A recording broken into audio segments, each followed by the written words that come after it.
It's been more than 20 years since the Southeast Alabama Community Theater tackled the cell block tango.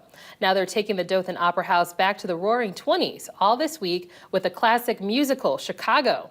WTVY's Zac Wilcox caught up with some of the stars from the show before they took the stage, and he shows us how they've been getting ready to get into character. This is the dressing room. Phelan's in my dressing room. Then here is the wig. You may recognize Lisa Sacaccio from her day job. Now owns TV stations in Montgomery. Anchoring the morning show at WTVY. But every night this week, she's taken on a different role. Anchoring put more pressure on me, I want to say, because people know me as being Lisa, and for them to come to the show and be like, oh, that's not what we expected, I didn't want that.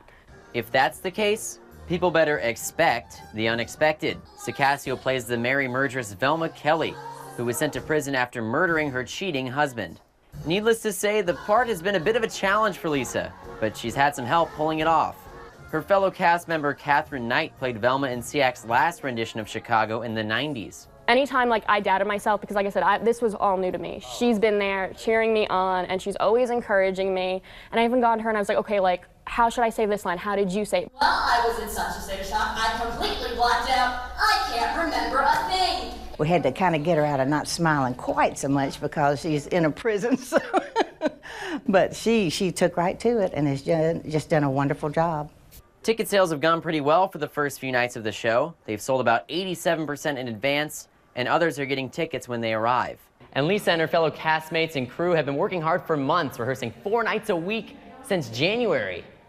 For Lisa, that meant anchoring in the morning, then waking back up at night for rehearsal.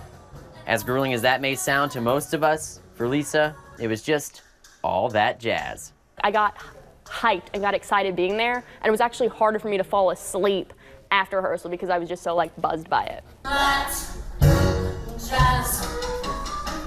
In Dothan, Zac Wilcox, WTVY, your hometown news leader.